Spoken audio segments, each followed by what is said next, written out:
Reject Nation. We have our Supernatural shirts on today. Why? Because I gotta! We're gonna watch today from Supernatural Conventions, our homeboy Ash. This one's called Stories, Stories, and More. Stories. This might be the first time in a while we use the actual title of the video. Compilation of Supernatural Conventions. Go subscribe to this channel. I'm telling you, if you're a Supernatural fan, it's well worth it. Usually we do these at the beginning of the month, but Ash specifically said, can you wait till after we cover Season 5, Episode 15, which we have done. Speaking of which, over at our Patreon page, it's time to plug it.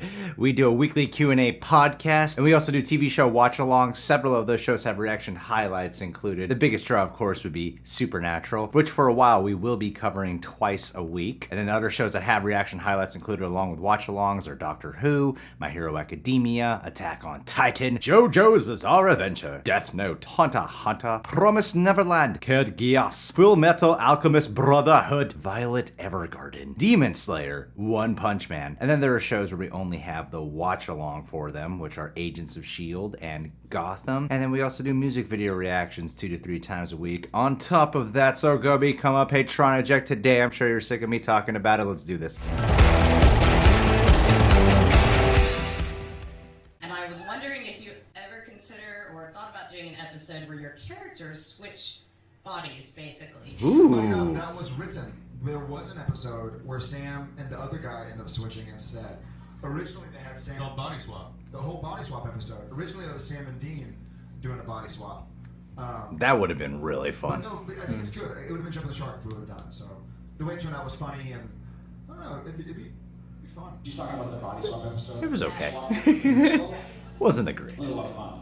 But I think the logistics of trying to remember who's doing what, and they wanted to see Sam, because they talked about it. Kripke talked about how that was a really tough decision, whether Jared was gonna play Sam in another person's body, or whether Jared's gonna pretend to be another person.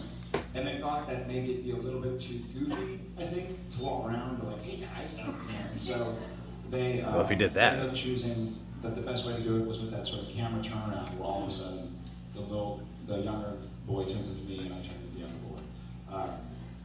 The script changed a lot. Originally it was supposed to be like, there was some disco dancing and Sam is disco dancing and like a John Travolta. I swear. The first draft we read, the writers don't get mad. Because it was the teaser, which is always supposed to leave y'all guys going, what? What the heck is going on? It was supposed to be Sam on a dance floor, like grabbing pizza and eating and kind of dancing and doing this thing. And then it cuts across and he like just grabs some girl and takes her upstairs. And so the audience was going to be like, what in the world is going on? But then the logistics, I was supposed to body swap with a guy who was like a plumber, like an older, kind of like a shorter, maybe Italian. But no, I was supposed to play a shorter, kind of hairier guy, kind of darker. The Supernatural, bro. Haha. Mario. I Big get guy, it. small guy, like a dark guy. But they ended up just with logistics. The time element only had 8 days to shoot and stuff. But I hope it was still all right. I hope it was okay. It was great. Okay, thank you. Do you think you'll ever do a Sam and Dean swap, body swap? Well, they talked about that too. Originally, there was a Sam and Dean swap in the script, but they had to get rid of it. They thought that it was just. I'm sure they'll do it, but they want to do it. They want to do it right. They want to do it probably for a full episode or two. The final episode. Yeah, well. And you know what else I found out this morning? Somebody shipped him and I, and they call it Jackals. No. What was it? Is that it? Cackles. No, Cockles. Cockles! It was Cockles, and I thought that was funny. Ackles is Misha. That's all I... What do you figure? No, you're wrong. I said that. You know what? I like that you make up stories and try to ruin the Q&A. You're wrong. So Cockles is Ackles and Cassiel, is that what you're saying? No. Collins. And Ackles. Can it be Cohen? The same first two letters. You're wrong. I'm right. Not apologizing to your groups. What did he say? Did he say not apologizing to your groups? If I want Alicia. My relationship? I'm gonna have him and his orange underwear and his charity and his witty sarcasm and his trench coat any way I want it. He loves these conventions. He does, yeah. And don't you ever be right again. Oh, what? Oh, what? I don't know what's more entertaining, this exchange or watching people take pictures of Matt's bottom. My first impression of the boys. Who's? I'm working with some precocious boys. Quite a bit younger, same flavor. Eventually, same network. So, the first scene that we had to shoot was a scene where I was watching everyone I know and love burn on a funeral pyre. That's not light. We're out in the middle of the snow, and the boys have tiny little motorcycles. And they ride all over the place. Footballs, people are throwing stuff and snowballs, and I'm thinking, I have to try. Very realistically, or everybody here is going to think I suck. So I just was like, all right, I'm just going to go in my own little world. I'm just going to da-da-da-da-da. And my coverage wasn't first. So we had a couple runs at it. Because they're the stars, their coverage goes first. And then it came time for my close-up when I'm supposed to cry and really be in the moment. They're screwing around, how do I da-da-da-da. Gets up to maybe 5 minutes before they're ready. I go, quiet. Jared looks at me and goes, what do you need? I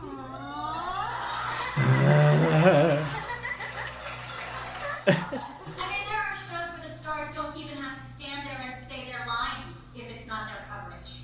Not only they weren't on camera, not only were they there, they gave me full performance. They gave me every single moment. Aww. They gave me so much emotional They are support generous that I actors. felt completely taken care of. So my first impression of those boys is I would do anything for them. I love them. The other weekend, I was home in Austin, took the family out, and met some friends at this winery. It's down the road from the brewery. And so we brought them some beer and kind of a little exchange, and we knew the owner, and so we go there, and they were having kind of this festival out there. So it was lots of people, big crowds of people, food trucks, and like carnival games, and it was just this big, nice, fun afternoon. What? None of this stuff exists anymore. And bachelorette parties, and it's just hundreds of people. So we're out there with kids, and we're having like a picnic, we got barbecue and stuff. And this is later. This is kind of the late afternoon. There's some drunk people walking around. And I noticed there's a couple of like paramedics attending to this one young lady, and I walk by and I just kind of take notice of she's like kind of sitting on a little chair. The paramedics are kind of like talking to her, and as I walk by, one of the paramedics, they're both young ladies. One of them goes,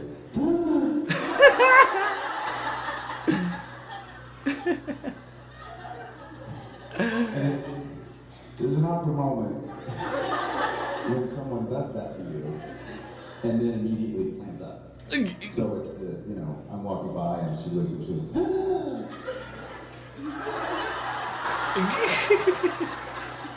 and her partner noticed that she had done that, so she immediately looks at me, and I'm just like,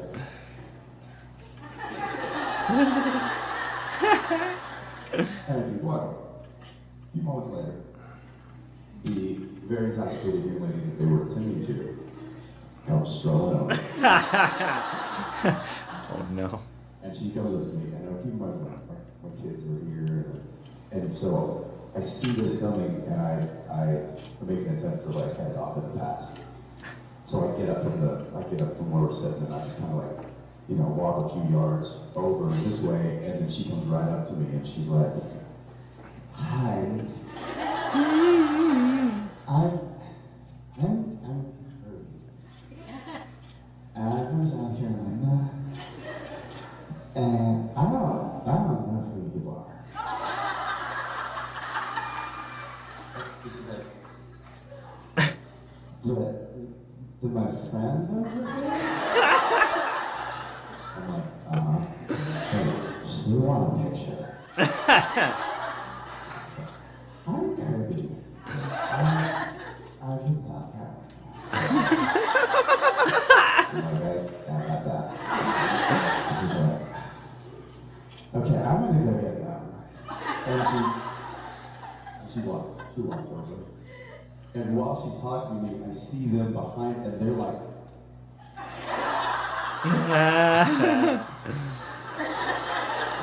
but they clearly didn't send her to do this. And so she goes back, she's like got heels on, this little like sundress, and it's just all apart. And so she goes and she talks to the paramedic, and they start walking over with her. And while they're walking towards me, they're just like, and I'm kind of like making sure the kids are at bay, and so they come up to me, and Kirby like right out in front. She's like, "Hi, I'm Kirby." And not a word of a lie, paramedic, Kirby walks right up and says, "I'm Kirby." And I'm like, "Wait, South Carolina." And she goes like this.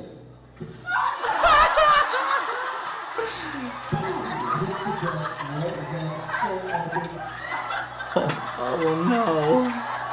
No. And I just look at the paramedics and I'm like, she's all yours.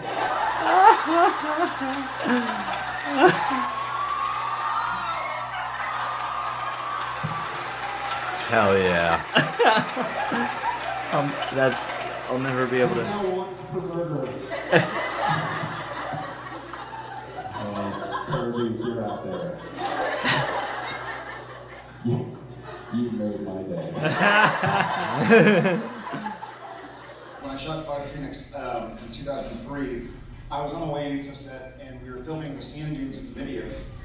And I took a corner too fast and on the sand in this car that was probably built in the 80s. Anyways, I sort of let the, like it wasn't like a four-wheel drive, like, oh, here's a truck to drive through. It was like, here's a little African Ford Focus. Moving on forward. See me at Ford people. Anyways, it turned and I rolled. And when I rolled, I had my flip-flops on, which is probably mistake.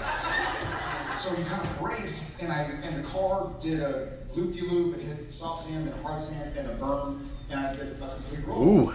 And I get there, and I'm like, and I'm fine. And I'm like, I've seen a lot of movies. I'm like, the car's gonna explode. I have to get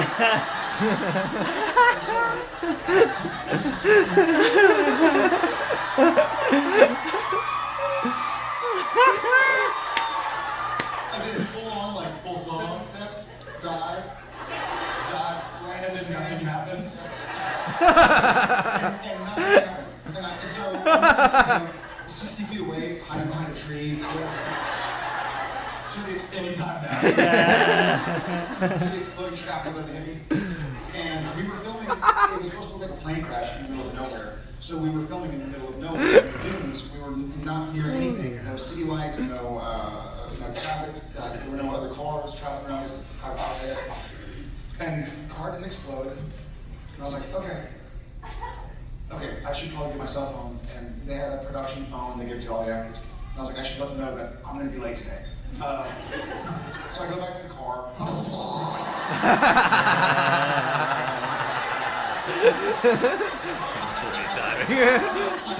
Fantastic timing. The only injury I could tell that I had was that a cut on top of my foot from when I had braced and hit the bottom of the accelerator pedal. And so my foot's bleeding a little bit, but I'm like, I just flipped a car and I'm fine.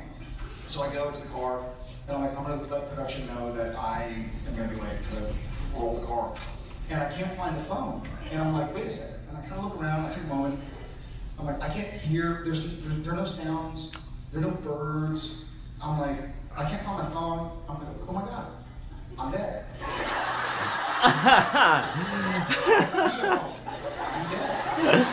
So the planet took my phone away. And I posted my phone because I don't need it. Of course there are no birds. And so I'm like, that's why the car didn't explode. I'm already dead. And so I just sort of like, I sit on the sand next to the car, kind of alone, right? This is the book where the girl sees herself and she's dead and she's able to look.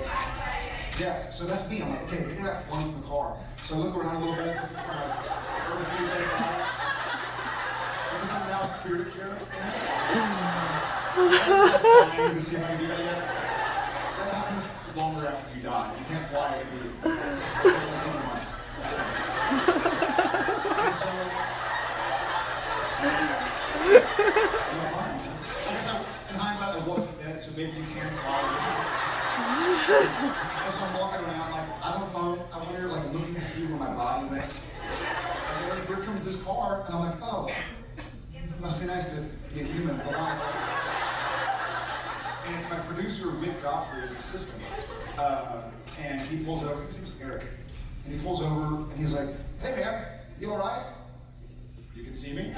Yeah. You all right? Are you dead too? He wasn't dead either. Long story short,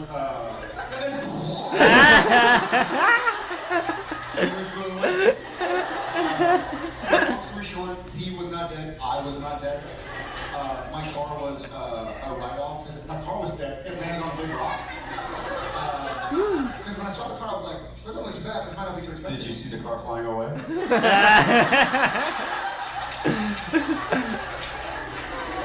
I did. So there is a car heaven. Yeah. Yes. That's right, Dean. Yeah. All cars go to heaven. Yeah, but I didn't die. So that's the moral of the story. Is there anything that you've been asked to learn that you haven't been able to do, or what is your favorite skill that you've been told to do? Anything that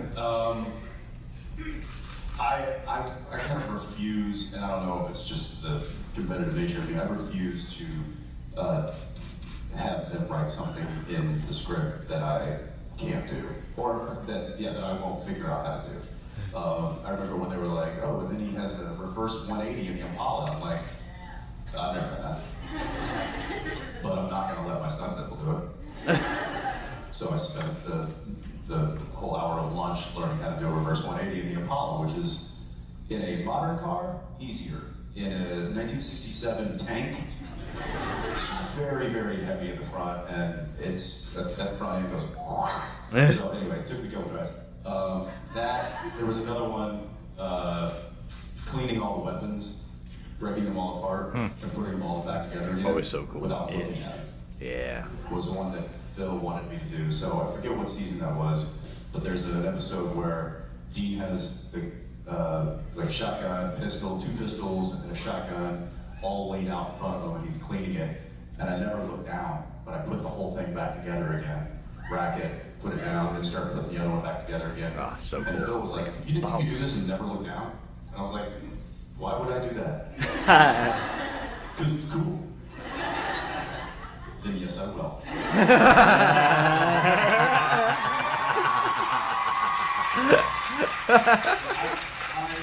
I enjoy finding out how much I enjoy the fight scenes, like the choreography of our sort of intensive fight scenes.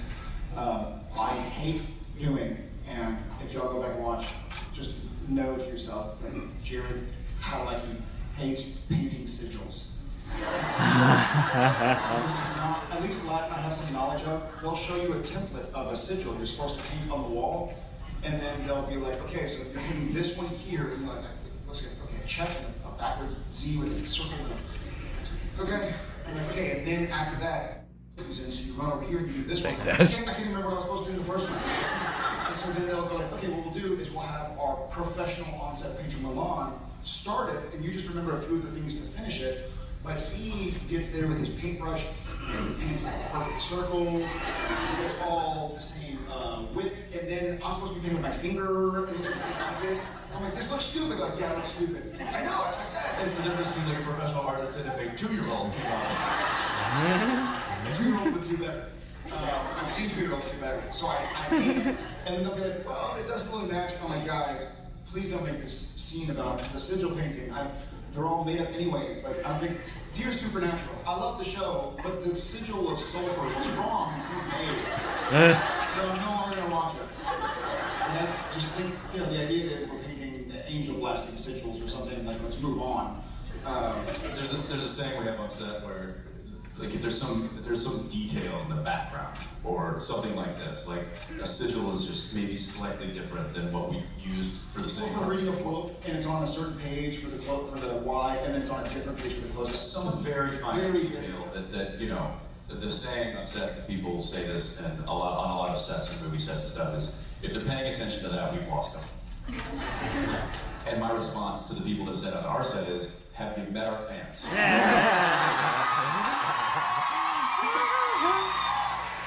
Because we have.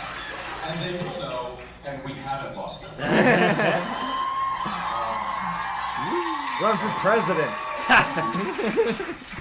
Hello. Hi, my sister's sitting outside because she couldn't get tickets, so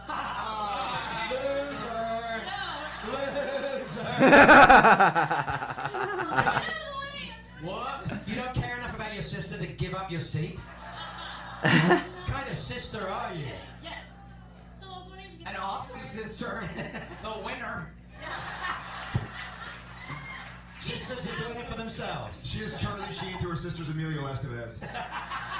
Where did Who reference? Yeah, what's her name? What's her name? Catherine? Hi, Catherine. What's your sister's name? Catherine. If you yell really loud, she'll probably freak out. What's her name? Catherine? Her name? Catherine. Oh, your name? Catherine? Good. Are you sure you're not the same person? Yeah, we're the same. Yeah, a little bit. Can't get extra seats for What's her name? personalities, Catherine. you What's know. your name? Catherine.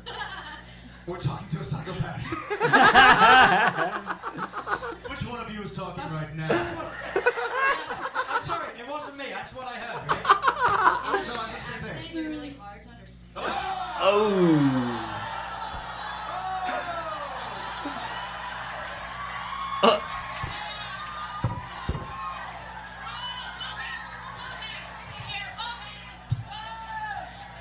Do you take credit cards?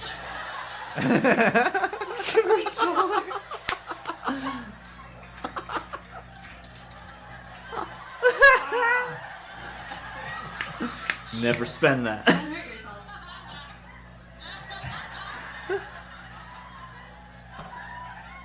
That image will never leave me. I like the Nerd HQ panel business model of paying the audience. I got a feeling they're going to invite us back every year. I think this is going to be a big success. You might better donate that when you leave. But nobody's answered a question. She hasn't asked a question. Are we talking to Peter? Greg wants to know what her name is. Aww. I wanted another question, but thank you. Maybe it was a spoiler. Oh Oh, boy. my cheeks hurt in a good way. Thank you, Ash. That was so funny at the end. Halfway through, I was like, "Is this one of their more serious videos?" Yeah. Then it went into full chaos. Was your name? Was her name? That was so funny. Who are we talking to right now? Which one are we talking to? Which one are we talking to? Yeah, this is the perfect inflection too. You just know exactly what the reference is. Oh boy, I love Jensen Ackles. I just love Jensen Ackles. He reminds me of me. But the exceptionally a million times better looking and cooler in every way. He's very collected, that Jensen Ackles. But in the way of, like, if you're telling some long story and I'm just trying to think of a joke, like, I can see him thinking of a joke and waiting for his time to, like, insert a joke, but try to be straight-faced about it. Yeah, when Jared's telling the car story. Yeah, I'm more like that in conversation. I try to let people know a little bit more now when I'm joking, or as opposed to in a conversation. I'll often be doing that with people. Like, that's where I was noticing. I'm like, oh man, I just love this guy so much. When Jared is telling his story, which was so freaking funny, about... There's something about him where it could be you didn't actually think you were dead, but then there's this part of me that actually does believe, and I'm more likely to believe that he actually did think he was dead, just based off the collection of stories we've heard from the guy so far. Maybe for at least a moment, if not like an entire stretch of time before finding another human being. I mean, it took a little bit as he was veering, was going into like bit territory. Yeah. There was a big portion of him like, this guy probably really thought he was dead, didn't he? He really believed you. I mean, you're out in the middle of nowhere, the car crashes, and you lost your phone, you can't hear anything. Yeah. For a moment, maybe you might entertain a funky idea. And he's been doing so much of letting his mind dive in terms of playing Sam, perhaps, like fathom to believe like is mine some kind of purgatory. But with Jensen's like the way he's just listening and his timing, like he just found like the perfect moments to interrupt to the joke. And you know he's got like certain jokes on his mind, and he's just waiting for that and moment and like the right moments of when to interrupt. Hilarious stuff. It's just such a joy. Yeah, their chemistry, their back and forth is just effortless. It's weird when Jared pokes fun or makes like edgy jokes, the crowd often reacts in because they don't expect it from him. I think he just seems so sweet, so nice. So does that mean that I'm the Jared here? Yeah. Where it's like if I make an edgy joke, everyone's like, "Whoa, Johnny, what's going on here?" No, you're the foil, man. You expect it from Jensen to kind of be a little bit more the guy who ribs. Says like you're the Charlie Sheen to the Emilio Estevez to the Catherine girl. Yeah. The crowd's like, whoa, mean. You know, but if Jensen said it, it just wouldn't be as big of a deal. Yeah. It's funny, the way that the personality, both from the show and also that I'm sure has just grown through the conventions, probably plays a factor. And like it's so tangible, the energy back and forth between them and the crowd as well. It's not just that it's them; it's also the room. With Jensen, he has this unique thing. The most drastic example I can think of, when I watch Wolverine, that's such a badass dude. And then I watch Hugh Jackman in an interview. I'm like, you're nothing like Wolverine. You're nothing. You're a cheery guy. You're very expressive, cheery. It's beyond the Australian accent. Like he's so expressive. Got and bright eyes, my friend. He's kind of got a bit of a flamboyant personality at times. He's the antithesis to Wolverine. Jensen, I don't think he's like a dude who's like picking fights and shit. He's obviously more in tune with his emotions than the portrayal of Dean Winchester. He just seems like such a cool dude. I know. He just seems so cool. He seems cool, and he also seems like very laid back. This was the most laid back, at least in certain moments, that I've seen Jared. It's funny to watch them both tell a story in a laid back fashion because, like, Jensen, while, like, obviously just sitting back and kind of waiting for his moment on the Jared story, like, that Kirby bit was such, like, a little adventure in and of itself. And it's funny how Jared never because I'm used to them interrupting each other in the middle of their stories. And every once in a while, you'd see that, like, we happen to have a mic right here. You'd see that they were like they're doing that, like they want to, but then they choose not to. I guess I didn't have a moment to jump in. Like, they were letting them just have their turn to tell their stories for the most part, which was rewarding in and of itself. Yeah, that Kirby story was something. I mean, they must go through that kind of crap all the time, though. I would imagine, I mean, it's just the specificity of this particular experience being at like such a formal gathering and then having this like weird moment where it's like people are fanning out, but they're also trying to be professional and do their jobs and tend to somebody who's in a bad way. I think that was great because both stories had like such outlandish details to a certain extent. They were these perfect little vivid portraits, although that one felt pretty much I could see the whole thing. I mean, with him being, Jensen Ackles, with him being as attractive of a male specimen as he is, then being around a drunk girl, I could just imagine the level of that. Like the worst wasn't even that bad. Like I've been approached by drunk people before. Fucking real rejects, Greg. One time at the Renaissance Fair, I had that with this one guy who got the impression was actually following me around. He looked like a little bit older than me, but he was with a group of people. He was the only one who knew who I was, right? He was with a group of people, and this dude was clearly wasted. If someone recognizes me, it's pretty rare. So if someone recognizes me, I'm like, yay. I'm really welcoming of it. Especially these days. But then when I'm like caught in line And I'm like, did you follow me to a live? This is a pretty big event. And Where are like, your friends? you just happen to be behind me again, and then Yeah. feel like I see you looking at me at certain times. Yeah, I can just imagine on a level of being this kind of famous, you know? Yeah, you gotta wonder what the scarier experiences, the less amusing experiences are. I wonder if they've ever been stalked. When you have family, I imagine that's when you, like he said, he was with his kids at that event. I could imagine it's a little worse. You know, when you grow up, if you're like born into a lifestyle where your dad or mom is already famous, I imagine there's no real appreciation for it. But I wonder if your kid is like maybe like close to 10 years old or something, and then their parent becomes famous, if they like that their parent is famous. Yeah, because I can imagine if you grow up with it, it can become annoying, or maybe you're just used to it. Yeah, you don't really care that much because it's just always been a part of life. Yeah, but I wonder if you like it if you're like if they your parent pops up when you're old enough to understand what the gravity of that is. Yeah, you don't really hear about those stories. There's some pretty interesting stuff in here, like the one with the I'm forgetting the actress's name, but she was talking about how when it was her coverage, because I've heard those stories many times of actors. I've had actor friends of mine who have admitted, especially for like the really emotional, intense scenes, you kind of have to save up some of that fuel for when the camera's on you, especially if you're having a close-up. Yeah. You know, it's like you want to be giving at the same time. You don't want to do the money shot off. Yeah. So I thought it was great to hear that when it's not their coverage, they don't let their stand-ins just be there, especially when they are famous and they are the stars of the show. They could easily just bugger off. Yeah. They can have cardboard cutouts if they wanted to. They could have a stand-in, cardboard cutouts, whatever. But they decided to be in frame, and they decided to give an actual solid performance. That way they can get the best out of the actress who was on camera. You don't hear that story that often, and when you do, it might sound like something that might not be a big deal, but you gotta imagine when you have like these many hours a day filming, and then you're trying to just reserve your big emotional moments for when the camera's on you. It's cool to be selfless in that department, to be a generous. I think that's the term that they throw around, generous giving actor.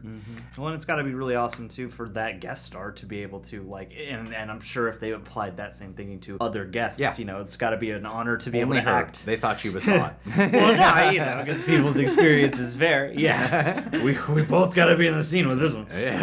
No, but yeah, like that's a pretty cool thing as a supporting actor to get to do, is like to really act with, you know, the stars of the show or whatever, and not just have it be kind of half acting or having it edited together as though it looks like you're acting with the stars of the show. And you know, these are convention personalities, and even if these were just interviews where it's like one-on-one, you never really know what a person's like, right? You just don't. Even vice versa for you guys peering in at us, you really don't know. We are terrible human beings in real life. I can't stand John. I get the impression they are, at least, you know, in terms of the professional environment, they do their best to have good people skills. Little moments. They seem to really care about remembering people's names. And that goes a long way. And especially at the level they're at, where a lot of times they don't need to remember certain people's names. Like when Jared's telling his story. Oh yeah, like the producer's showing up, assistant, and then he's like, the producer's assistant shows up, and he's like, I think his name is Eric. Like he cares to try to give a proper name call out, you know. But even with feeding with their fans when they're interacting with them.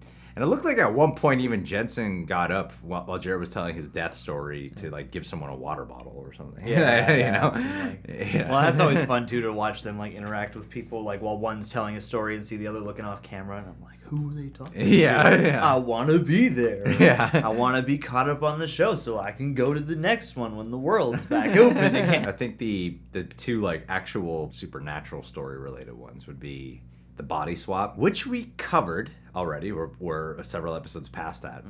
And then we had touched on that idea in our review of that episode about what if they had done a different approach on the filming of the episode itself, with, you know, portraying Sam just as himself in the kid's clothes versus having him do an impression, but also having just the two Sam and Dean body swap. Yeah, and I remember being like, it's all right. I guess I liked it, but being let down. And then the comments were like, don't care for this episode.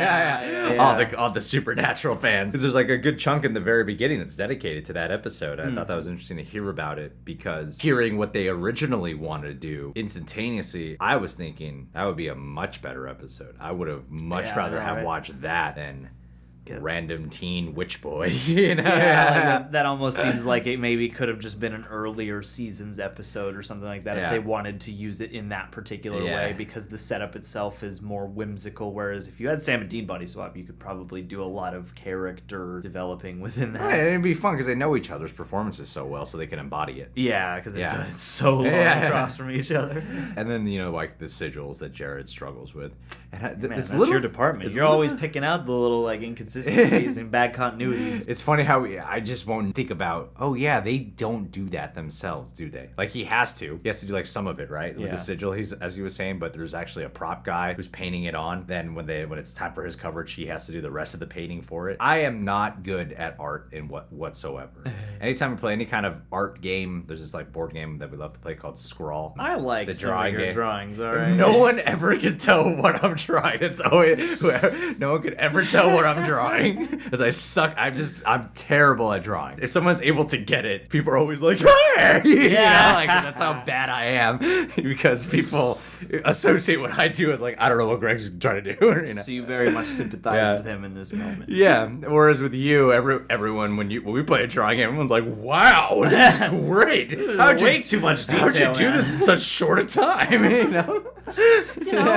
Panic? Well, yeah, and especially if you're in a situation where you're being like that, at least you're able to draw off the dome or off an idea. Yeah. But if you're supposed to just look at an image and then go, okay, I'm gonna draw this made-up series of squiggles, you know, and geometric shapes, I can imagine that, yeah, especially on a show where you have to see so many of them over time. And that's the thing, is I guess I would be curious as to, you know, if those are totally made up, how much people would notice inconsistencies between them or not. But usually in the sigil drawings, it's so handheld and so edited. Yeah. It's usually like cutting back and forth, and then, you know, it's just like a quick shot. The circle part, draw one character. Yeah. You can mask it. Like, I've never noticed any inconsistencies, but I think you can mask if there's an inconsistency pretty easily on that. Less so if it's just like the book is open to an entirely different page, and like most of the book is on the left side. I'll notice things like that all the time. I'll notice it when it's, even if it's sometimes an actor. It's in Spider-Man 1. See if you guys can tell the scene. In Spider-Man 1, it's clearly Tobey Maguire has the screenplay in front of him. Oh wow, I did not know that. It's a scene where he's talking with Aunt May, and you could tell with the highlighting on it. I'm like, that's a script in front of him. Tell me I'm wrong. Nice. Right? You can tell me I'm wrong, but I'm like, what else would it be? Look at it. It's obviously a script. Had a drama class that he was studying for. Is all. He's in school. Thank you so much, Ash, for putting this together. Supernatural Convention. Subscribe to the channel today. You can subscribe to The Real Rejects. Click that notification bell. Make sure to follow us on Patreon. And last but not least, Anissa Oliva.